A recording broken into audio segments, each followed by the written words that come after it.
हेमंत सोरेन मुख्यमंत्री रहते हुए गिरफ्तार होने चले गए।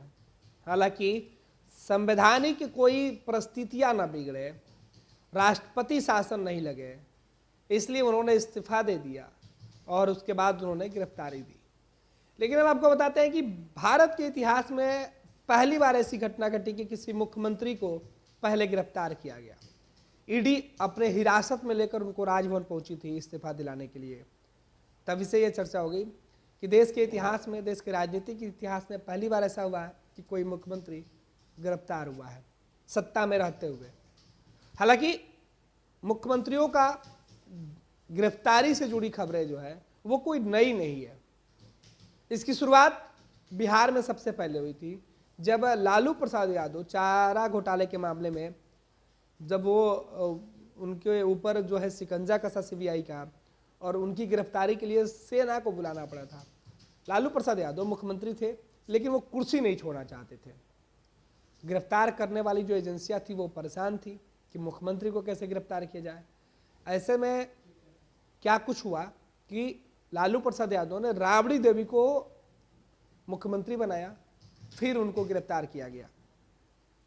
लेकिन जो फहरिस्त है वो लंबी है। हम आपको पूरी फहरिस्त बताते हैं कि देश के अंदर कौन कौन ऐसे मुख्यमंत्री हैं जो मुख्यमंत्री रहते हुए उनके ऊपर गिरफ्तारी की तलवार लटकी और अंत में उनकी गिरफ्तारी हुई। हेमंत सोरेन देश के पहले ऐसे मुख्यमंत्री हैं जिन्हें पद पर रहते हुए इस्तीफा दिलाने के बाद ईडी ने गिरफ्तार किया है।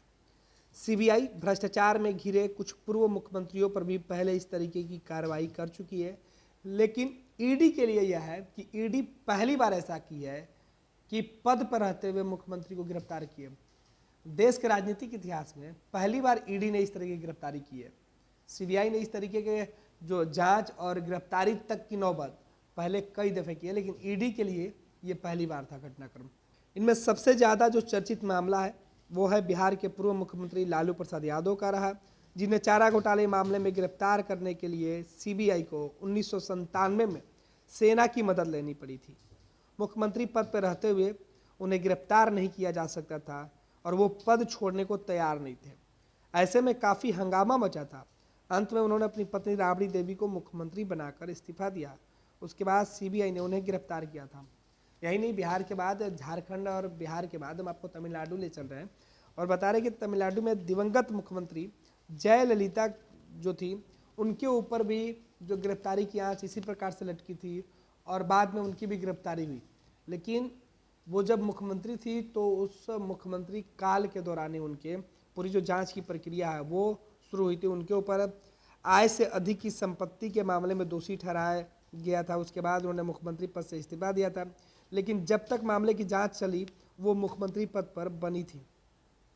जयललिता के पद से इस्तीफा दिए जाने के बाद उन्हें गिरफ्तार किया गया। साल 2011 में कर्नाटक के तत्कालीन मुख्यमंत्री बीएस येदियुरप्पा ने भी अवैध खनन मामले को लेकर लोकायुक्त की रिपोर्ट सामने आने के बाद इस्तीफा दिया था। इसके बाद राज्य की कमान डीवी सदानंद गौड़ा को सौंपी गई थी। इसके कुछ दिनों के बाद येदियुरप्पा की गिरफ्तारी हुई थी। झारखंड में पहले भी सरकार गिरती और बनती रही है। विधायकों को गायब होने तथा उन्हें बाहर ले जाने की घटना भी खूब हुई है, लेकिन एक ही दिन सरकार गिरने और नई सरकार का दावा पेश करने से लेकर मुख्यमंत्री से पूछताछ एवं गिरफ्तारी की घटना पहली बार एक ही दिन में हुई है। बुधवार को इन घटनाओं पर पूरे देश की निगाहें टिकी थी।